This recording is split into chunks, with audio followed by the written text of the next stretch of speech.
Hello student, welcome to college study Delhi university. आज इस video में हम कवर करने वाले हैं आपका प्रिंसिपल ऑफ मार्केटिंग यूनिट 1 का पार्ट सेकेंड।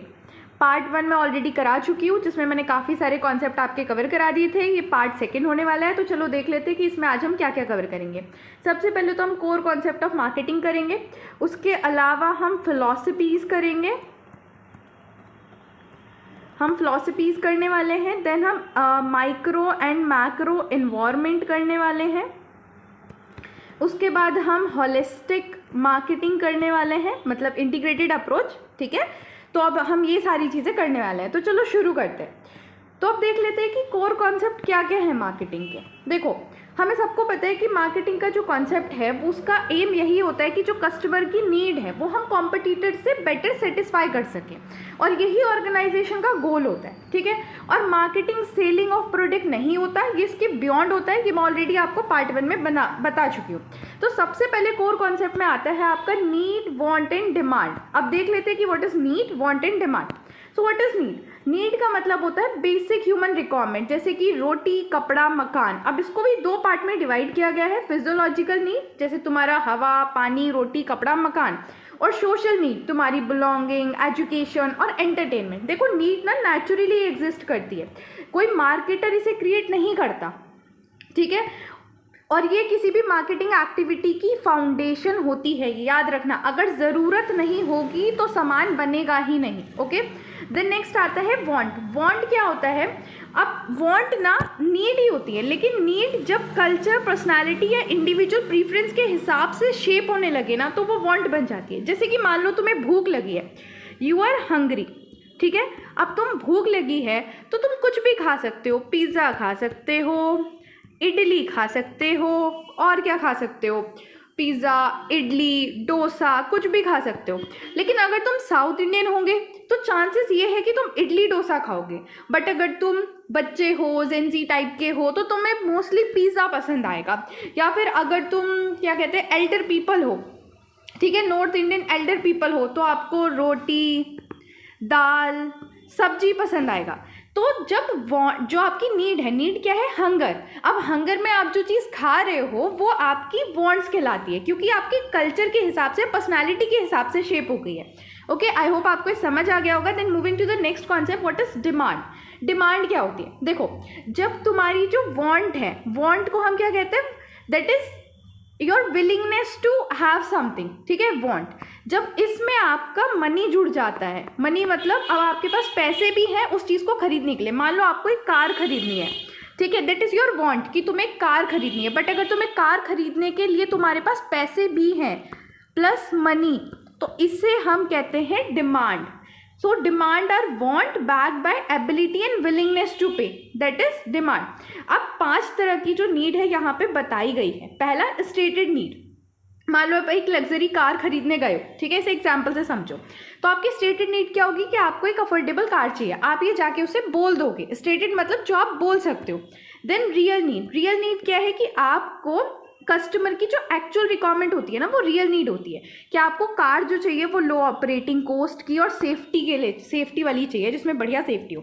देन अनस्टेटेड नीड मतलब जो बोली नहीं जा सकती, ये आपकी एक्सप्लिसिटली मतलब एक्सप्लिसिटली आप इन्हें नहीं बताते, बट इम्प्लिसिटली आपकी एक्सपेक्टेशन ये होती है। जैसे कि आपने कार खरीदी तो आप हमेशा चाहते हो कि एक अच्छी कस्टमर सर्विस आपको मिले, तो दैट इज अनस्टेटेड नीड।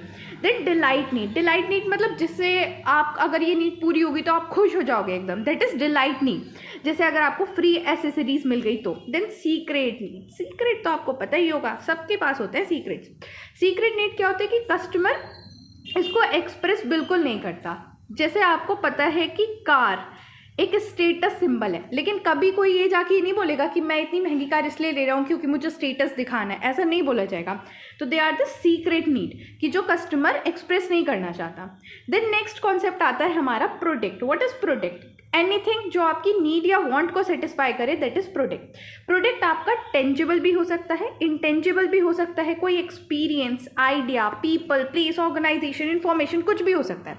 ठीक है, ये मैं ऑलरेडी आपको फर्स्ट पार्ट में डिटेल में बता चुकी हूँ, तो इसे मैं इतना ज़्यादा एलैबोरेट नहीं करती। अब देखो, यहाँ पे एग्जाम्पल दे रखा है कि एक इवेंट आपका किस तरीके से प्रोडक्ट हो सकता है, जैसे कि फेस्टिवल, और अब तो फेक वेडिंग भी चलने लगी है भाई, पता नहीं क्या क्या आ गया है इंडिया के अंदर, अब तो फेक वेडिंग भी चलने लगी है। एक डेस्टिनेशन किस तरीके से प्रोडक्ट हो सकती है, डेस्टिनेशन जैसे टूरिस्ट स्पॉट, तो वो आपका प्रोडक्ट हो सकता है। Then moving to the next concept, value, satisfaction and quality. देखो वैल्यू क्या होती है, कस्टमर परसीव वैल्यू का मतलब होता है कि कस्टमर जो हमें दे रहा है, दे क्या रहा है, what they give up is money, और उसके बदले में जो उन्हें मिल रहा है, जैसे मान लो कार मिल रही है, तो व्हाट दे गेट, इन दोनों के बीच का जो डिफरेंस होता है ना, दैट इज द वैल्यू। देखो कस्टमर वैल्यू का फॉर्मूला होता है perceived benefit divide by cost. Customer satisfaction हम किस तरीके से इवैल्यूएट करते हैं, देखो अगर जो परफॉर्मेंस है, मतलब प्रोडक्ट की परफॉर्मेंस वर्सेस कस्टमर एक्सपेक्टेशन, अगर प्रोडक्ट की परफॉर्मेंस उतनी अच्छी नहीं है और कस्टमर की एक्सपेक्टेशन ज़्यादा है, तो कस्टमर डिससेटिस्फाइड हो जाएगा, क्योंकि उसे तो ज़्यादा एक्सपेक्टेशन थी।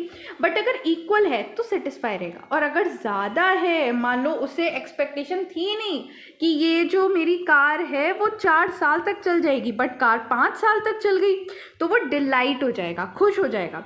तो एक जो स्मार्ट मार्केटर होता है ना, वो हमेशा अंडर प्रॉमिस करता है, मतलब प्रॉमिस कम करता है लेकिन डिलीवर ज़्यादा करता है, ताकि अपने कस्टमर को खुश रख सके और रिटेन कर सके। ठीक है, देन आता है क्वालिटी। क्वालिटी का मतलब है कि कोई भी डिफेक्ट आपके प्रोडक्ट में नहीं है, और जो कस्टमर की नीड है, इम्प्लाइड नीड है, उसको आप मीट कर पा रहे हो। High quality product perform well and lead to the highest satisfaction.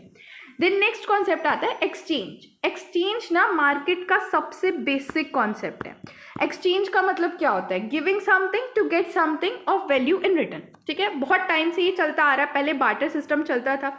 Exchange की कंडीशन क्या होती है कि 2 पार्टीज इसमें होनी चाहिए एटलीस्ट, हर एक पार्टी के पास कुछ भी वैल्यूबल होना चाहिए ऑफर करने के लिए, एंड जो हर एक पार्टी है वो एक्सचेंज करने के लिए विलिंग भी होनी चाहिए। Then free to accept and reject. किसी के सर पे बंदूक रख के अगर आप ये कह रहे हो कि भाई इस पे साइन कर दे, you have to accept this deal, तो that is not exchange. Next concept is market. Traditionally market क्या होता था, एक प्लेस होता था, फिजिकल प्लेस, जहाँ पे बायर सेलर आते थे, मिलते थे, जैसे वेजिटेबल मार्केट, फिश मार्केट, कहते हैं ना क्लास में जब ज़्यादा बोलते हो तो सब्जी मंडी बना दी, फिश मार्केट। ठीक है, लेकिन इस टाइम पे जो मार्केटिंग है उसके हिसाब से मार्केट का मतलब होता है group of actual and potential buyer of a product and service. यह मार्केट का मतलब बदल गया।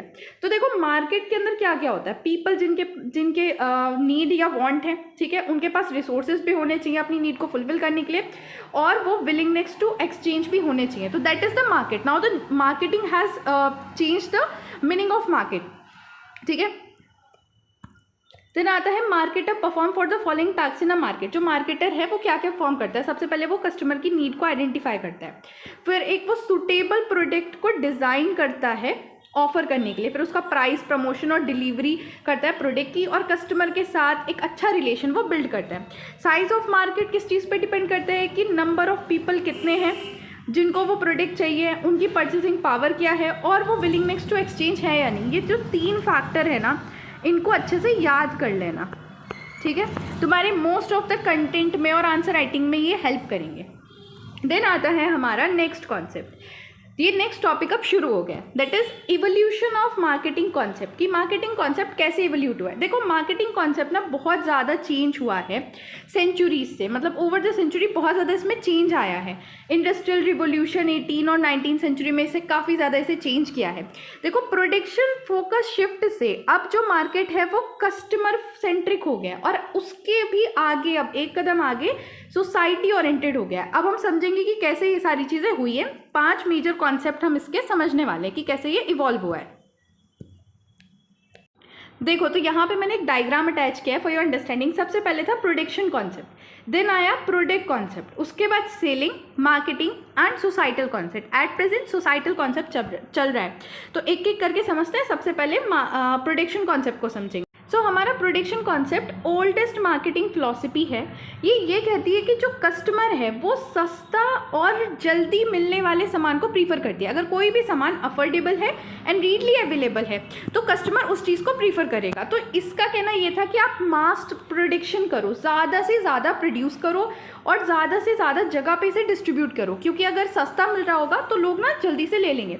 इसका मेन आइडिया था सप्लाई क्रिएटेड ऑन डिमांड। आप बस सप्लाई करते रहो, डिमांड तो खुद से ही बन जाएगी। इसका ये मेन आइडिया था। और की कैरेक्टरिस्टिक क्या थी इसकी कि प्रोडक्शन को इंक्रीज़ करो एफिशिएंटली, मतलब बहुत ज़्यादा इंक्रीज़ कर दो ताकि आपकी जो कॉस्ट है वो कम हो जाए। अगर आपने ऑलरेडी थोड़ा बहुत इकोनॉमिक्स कॉन्सेप्ट पढ़ा होगा तो आपको पता है कि अगर प्रोडक्शन बढ़ जाती है that is economy of scale, तो हमारी कॉस्ट कम हो जाती है। और यही इसका मेजर कॉन्सेप्ट है। ये मानते थे कि जो कस्टमर है अगर सस्ते में मिल रहा होगा तो कस्टमर कुछ भी खरीदने को तैयार हो जाएगा, उसकी खुद की कोई चॉइस नहीं होगी। और इसके एडवांटेज क्या थे, ये उस मार्केट में बहुत ही यूज़फुल थी जहाँ पे डिमांड ज़्यादा थी और सप्लाई कम थी। अगर हम अर्ली इंडिया देखें तो उस टाइम पे डिमांड हमारी काफ़ी ज़्यादा थी और सप्लाई नहीं थी, क्योंकि हमारे यहाँ लिबरलाइजेशन नहीं हो रखा था, बाहर की कंपनीज आ ही नहीं सकती थी। और कॉस्ट एफिशिएंसी को ये क्रिएट करता था, प्रोडक्ट प्राइस को कम कर देता था, इसकी एडवांटेज थी। लेकिन लिमिटेशन क्या थी कि कस्टमर की नीड और क्वालिटी को बिल्कुल इग्नोर करा जा रहा था। कॉम्पिटिटिव मार्केट के लिए तो ये सुटेबल ही नहीं है, क्योंकि ऐसा होता नहीं है। इस टाइम पे तुम देखो ऐसा कोई करे तो कौन ही खरीदेगा सामान, ऐसा नहीं हो सकता। और ये मार्केटिंग मायोपिया को भी इंक्रीज कर रहा था। मार्केटिंग मायोपिया का मतलब होता है कि ब्लाइंडली आप प्रोडक्शन किए जा रहे हो या ब्लाइंडली कुछ किए जा रहे हो, इग्नोरिंग द कस्टमर वांट, मतलब कस्टमर की वांट को इग्नोर करके अगर तुम कुछ भी कर रहे हो तो दैट इज़ मार्केटिंग मायोपिया। अभी इस वर्ड का मतलब समझ लो, क्योंकि इसे काफ़ी ज़्यादा यूज़ किया जाएगा। यहाँ पे एग्जाम्पल मैंने आपको दे रखा है, अच्छे से समझ लो, एग्जाम्पल पढ़ के अच्छे से समझ आ जाएगा। Then moving to the next concept, product.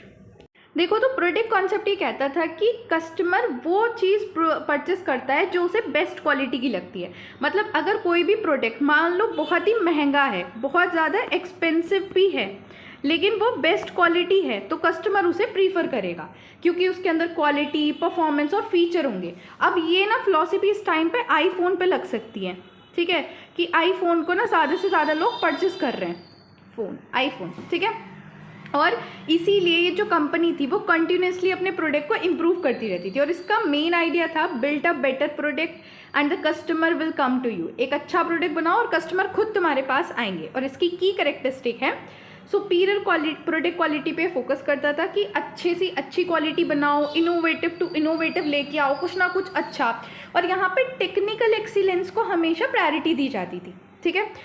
और लेकिन ये जो प्राइस है, ease of use, ability, personal preference, इनको तो इसने भी ध्यान, मतलब इस फिलॉसफी ने भी ध्यान दिया।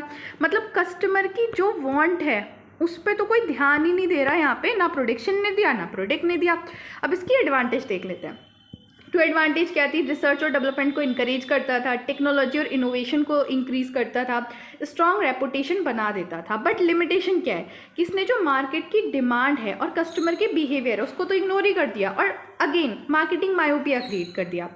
जो भी प्रोडक्ट, मतलब मान लो कि अगर प्रोडक्ट टेक्निकली एक्सीलेंट भी है लेकिन अगर वो बायर को अट्रैक्ट नहीं कर पाया, क्योंकि बायर को सिर्फ टेक्निकल एक्सीलेंट अट्रैक्ट नहीं करता, उसकी जो वांट है, क्या बायर को चाहिए, वो भी मतलब एक मेजर फैक्टर है। इसके अलावा जो प्राइस है वो भी एक मेजर फैक्टर होता है, तो ये भी कंसिडर करने चाहिए थे, बट प्रोडक्ट कॉन्सेप्ट ने नहीं किए। देन हमारा नेक्स्ट कॉन्सेप्ट आता है सेलिंग कॉन्सेप्ट। सेलिंग कॉन्सेप्ट तो और भी महान कॉन्सेप्ट है, क्यों समझो। सेलिंग कॉन्सेप्ट ये कहता है कि अंधाधुंध प्रोडक्शन करो और बस बेच दो कैसे भी। Customer will not buy enough product unless there is strong sale and promotion effort. ये इसी की फिलॉसफी थी। यहाँ पे गोल क्या होता था कि जो भी आपने प्रोडक्ट बना लिया है बस उसे कैसे भी पुश कर दो मार्केट के अंदर, चाहे कस्टमर को चाहिए हो या ना चाहिए हो। यहाँ पे मेन आइडिया था sell what you make instead of making what the market want. कितना खराब आइडिया है। देन की कैरेक्टरिस्टिक क्या है कि ये सेल्स वॉल्यूम पे फोकस करता था, कस्टमर के सेटिस्फेक्शन पे नहीं। Aggressive advertising, sale promotion, personal selling, इन पे फोकस करते कि ज़्यादा से ज़्यादा बस एडवर्टाइज कर दो, लोगों को सामान भेज दो, ठीक है। ये इसका मेन था। अब देखो शॉर्ट टर्म अप्रोच के लिए तो बहुत ही बढ़िया है कि इमीडिएट सेल करानी है तो बढ़िया है, लेकिन लॉन्ग टर्म में कस्टमर रिलेशनशिप बिल्ड नहीं कर पाओगे आप इससे। एडवांटेज क्या थी इसकी कि एक्सेसिव इन्वेंट्री अगर कहीं भी होती है, अभी भी तुमने देखा होगा तो सेल लगी होती है, सेल लगी होती है ना, अगर तुम जाते हो सेल लगी होती है, बहुत सारे ऑफर दे रखे होते हैं, जैसे 20% ऑफ, कभी कभी तो 70% ऑफ तक हो जाता है। वो क्या होता है कि उनका जो स्टॉक होता है, एक्सेस इन्वेंट्री होती है, उसको क्लियर करना होता है, ठीक है। तो वो सेलिंग कॉन्सेप्ट वहाँ पे लगा रहे होते हैं। ये डिमांड जब भी लो होती है और कंपटीशन बहुत हाई होता है, तब भी ये कॉन्सेप्ट काम कर जाता है। और ये क्विक रेवेन्यू, मतलब अगर एकदम से मैं सस्ते में बेच दूँ या बहुत ज़्यादा प्रमोशन करके, एडवर्टाइज करके अपना प्रोडक्ट सेल कर दूँ, तो मैं मतलब कम टाइम में ज़्यादा से ज़्यादा रेवेन्यू जनरेट कर पाऊंगी इसकी हेल्प से, इस कॉन्सेप्ट की हेल्प से। देन लिमिटेशन क्या थी कि वही कस्टमर की नीड को तो कंसिडर कर ही नहीं रहे थे, कस्टमर का ट्रस्ट डैमेज हो रहा था और लिमिटेड परचेस तो आएगी ही नहीं। मतलब एक बार किसी ने परचेस कर लिया, बट दोबारा तुम्हारे पास कोई आ रहा होगा तो वो तुम्हारी क्वालिटी की वजह से आएगा या फिर अपनी वांट की वजह से आएगा, ऐसे नहीं आएगा। मतलब रिपीटेटिव परचेस नहीं हो पा रही थी इसमें। और इस तरीके से ये कस्टमर को क्या कहते हैं, धोखा देने वाली ट्रिक्स हैं, ठीक है। हमारा नेक्स्ट कॉन्सेप्ट आता है मार्केटिंग कॉन्सेप्ट। मार्केटिंग कॉन्सेप्ट जो था वो मॉडर्न कॉन्सेप्ट है, 21st सेंचुरी का कॉन्सेप्ट है। इसमें क्या कहा गया कि जो कस्टमर है ना, उस पर ध्यान दो। कस्टमर की वैल्यू को यहाँ पे मार्केटिंग कॉन्सेप्ट ने समझा। इसका कोर आइडिया था कि company should make what the customer want, not try to sell what the company make, ठीक है। Marketing concept is consumer oriented and focus on identifying the customer need, suitable product और service वो बनानी जो customer को चाहिए, value को communicate करना और एक स्ट्रॉन्ग रिलेशनशिप डेवलप करना, उस पर ये ध्यान दे रहा था। तो इसका प्रोसेस क्या होता था मार्केटिंग का? सबसे पहले रिसर्च कंडक्ट करते थे, ये देखते थे कि कस्टमर को चाहिए क्या। देन कस्टमर की नीड को आइडेंटिफाई करते थे कि कस्टमर को क्या क्या चाहिए, उसकी प्रीफरेंस, एक्सपेक्टेशन क्या है, फिर प्रोडक्ट बनाते थे।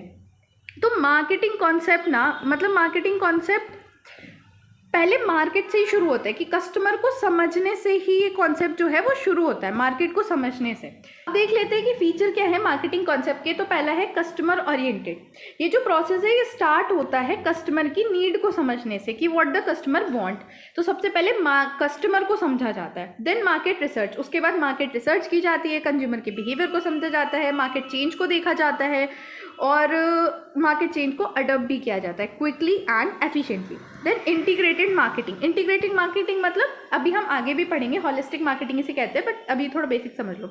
जितने भी डिपार्टमेंट होते हैं वो एक साथ काम करते हैं ताकि वो एक जो कॉमन गोल है कस्टमर का सेटिस्फेक्शन, उसे फुलफिल कर सके। And the fourth is long term perspective. ये जो कॉन्सेप्ट है ये शॉर्ट टर्म रिलेशनशिप बिल्ड करने के लिए नहीं होता, ये long lasting relationship with the customer build करने के लिए होता है। यहाँ पे सिर्फ मेन एम नहीं होता कि सेल कर दिया जाए, बल्कि एम होता है to build the relationship build करने का यहाँ एम होता है, ठीक है।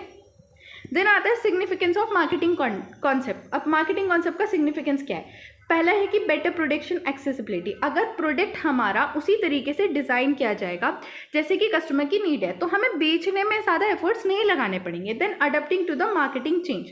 अगर हम मार्केटिंग कॉन्सेप्ट देखेंगे तो हम कस्टमर फोकस रहेंगे और जो भी मार्केट ट्रेंड चल रहा है या कुछ भी अगर चेंज आता है like new technology, you can take an example of AI। तो अगर कोई भी नया चेंज आता है तो हम उसे बहुत जल्दी एक्सेप्ट कर लेंगे, अडॉप्ट कर लेंगे और इनोवेटिव रहेंगे। Then strategic and philosophical value, ये हमारी गाइडिंग प्रिंसिपल की तरह काम करता है फॉर द होल ऑर्गेनाइजेशन। और मैनेजमेंट इसकी हेल्प से बेटर प्लान कर पाता है, स्ट्रैटेजी अच्छे से बना पाता है और इम्प्लीमेंट कर पाता है अपने आइडिया को। देन हमारा नेक्स्ट कॉन्सेप्ट आता है सोसाइटल मार्केटिंग कॉन्सेप्ट एंड हमारा लास्ट कॉन्सेप्ट। देखो मार्केटिंग कॉन्सेप्ट में जो हमने मार्केटिंग कॉन्सेप्ट पढ़ा उसमें हम कस्टमर तक तो पहुंच गए थे, अब तक हम कस्टमर तक पहुंच गए थे, लेकिन सोसाइटल मार्केटिंग कॉन्सेप्ट एक कदम और आगे। ये 5th स्टेज होती है इवोल्यूशन ऑफ मार्केटिंग की। यहाँ पे सिर्फ जो कस्टमर हैं उन पे ध्यान नहीं दिया जाता बल्कि एनवायरनमेंट पे भी ध्यान दिया जाता है कि इनका कहना है कि लॉन्ग टर्म रिलेशनशिप या long term wellbeing of society भी आपको ध्यान रखनी पड़ेगी। इसके की फीचर क्या है? Focus on customer need. सबसे पहले कस्टमर की नीड पे पूरा फोकस करता है, उनको समझता है, उनकी नीड को फुलफिल करता है। इसके साथ साथ सोसाइटी का वेलफेयर भी देखता है कि क्या बेस्ट इंटरेस्ट है सोसाइटी का। ये तुम इस एग्जाम्पल से समझ सकते हो कि मान लो किसी को ड्रग्स लेने की आदत है, ठीक है। आपको सबको पता है कि ड्रग्स कितने हार्मफुल हैं, बट मार्केटिंग कॉन्सेप्ट के हिसाब से जाओ तो हमें तो कस्टमर की नीड फुलफिल करनी है, तो ड्रग्स दे दो कस्टमर को क्योंकि customer satisfaction is necessary. But अगर सोसाइटल कॉन्सेप्ट से जाओ तो क्या हम ड्रग्स देना चाहिए हमें कस्टमर को? Is it good for a society for a long term? Is it good for the environment? बिल्कुल नहीं। तो सोसाइटल कॉन्सेप्ट, सोसाइटी वाला जो कॉन्सेप्ट है वो इस चीज़ को डिनाई करता है। ठीक है, तो अब आपको समझ आया होगा कि मैं क्या समझाने की कोशिश कर रही हूँ, क्योंकि ये हेल्थ, सेफ्टी, एथिकल सोर्स, इन सबको भी वैल्यू करता है। Then environmental protection, societal concept जो है वो ये कहते हैं कि हमें इन्वायरमेंट को कम से कम डैमेज पहुँचाना चाहिए। देन ये कॉर्पोरेट सोशल रिस्पॉन्सिबिलिटी पे भी फोकस करता है, मतलब सोशल कॉजेज़ के लिए भी कंपनी को काम करना चाहिए। मतलब कंपनी को सिर्फ प्रॉफिट के लिए काम नहीं करना चाहिए, बल्कि सोशल कॉजेज़ के लिए, जैसे पॉवर्टी एलिवेशन और promoting education and literacy, health care awareness, इन सब के लिए भी काम करना चाहिए। देन बैलेंस्ड अप्रोच, ये कहते हैं कि आपको सारी चीज़ें ना बैलेंस करके चलनी चाहिए, कंपनी का प्रॉफिट भी, कस्टमर का सेटिस्फेक्शन भी और सोसाइटी का वेलबींग भी। इसे कहते हैं triple bottom line approach, people, plant and profit. अगर ये लाइन लिख के आओगे ना बहुत अच्छा रहेगा। और एक चीज़ और, जो आपका प्रिंसिपल ऑफ मार्केटिंग ये सब्जेक्ट है ना, इसमें मैक्सिमम एग्जाम्पल लिख कर आना, और इसको ना रटने की कोशिश मत करना, बस समझने की कोशिश करना, बस कॉन्सेप्ट समझना। जो मैं एग्जाम्पल दे रही हूँ उनको ध्यान रखना, क्योंकि तुम्हारी केस स्टडी आती है और केस स्टडी में तुम समझ के ही चीज़ें कर सकते हो, रट के नहीं कर सकते। ठीक है, देन यहाँ पे एक एग्जांपल दे रखा है टाटा ग्रुप का, कि टाटा ग्रुप इन्वेस्ट करता है एजुकेशन में, हेल्थ में, रूरल डेवलपमेंट में, क्योंकि वो सोसाइटल कॉन्सेप्ट को फॉलो कर रहा है, सोसाइटल कॉन्सेप्ट की बैलेंस्ड अप्रोच को फॉलो कर रहा है। ओके गाइज, आज के लिए इतना ही रखते हैं। तो मैंने आपको इस वीडियो में कवर करा दिया है आपका evolution of market, evolution of marketing मैंने आपको इसमें कवर करा दिया है, and core concept of marketing, core concept. ठीक है, नेक्स्ट वीडियो में मैं आपको बाकी के टॉपिक जो मैंने वीडियो के स्टार्टिंग में बताए थे और इस वीडियो में नहीं कवर करा है, वो मैं नेक्स्ट पार्ट में आपको कवर करा दूंगी।